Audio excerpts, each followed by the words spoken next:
की तजल्ली से लगाए हुए हैं लोग मदीने की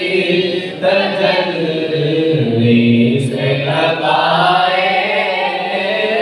हुए हैं लोग मदीने की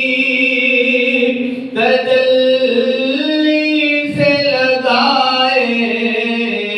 हुए हैं दिल को हम मत लाए अनवार बनाए हुए हैं दिल को हम मत लाए अनवार बनाए हुए हैं एक झलक आज दिखा गुंबद खज़रा के मगी गुंबद खज़रा के मगी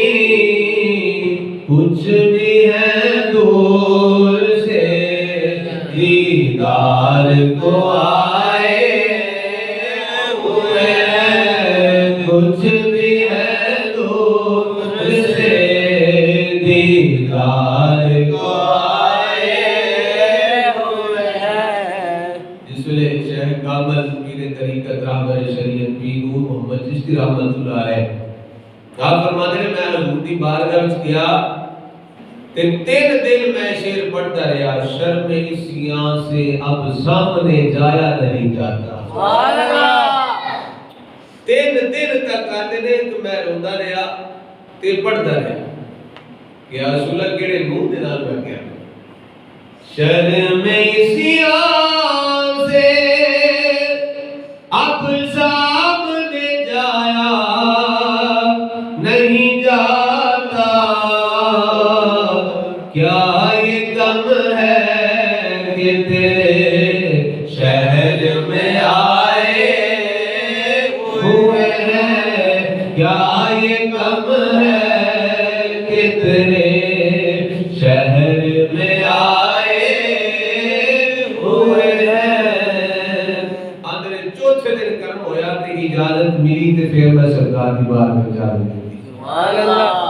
कहते ने मैं सोच रहा क्या भाई पीर नसीरुद्दीन नसीर रहमतुल्लाह अलैह पहला आखदे ने कि शर्म इसियां से अब सामने जाया नहीं जाता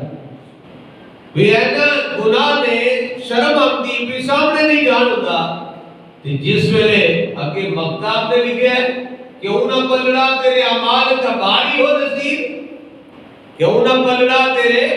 अमाल का भारी हो नसीर कहते ने क्या उन ते बेखौफ होके बेखतर होके बेबाक होके आप बोलते ने और नसीर तेरा क्यों नहीं पलड़ा भारी होना सुभान अल्लाह तेरा मैदान ते पलड़ा भारी होना कहते मैं जिस वेले सोचा ते फिर पीर साहब बड़ी गल कीती है कहते ने मैं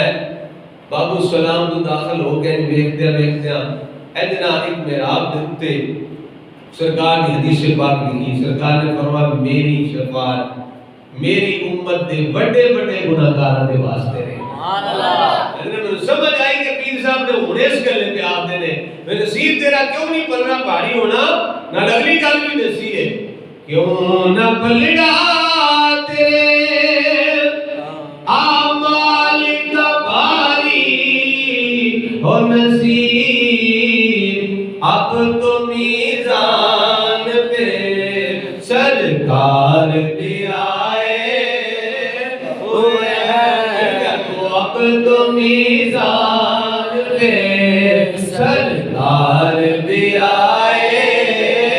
हुए हैं अब तो मीज़ान पे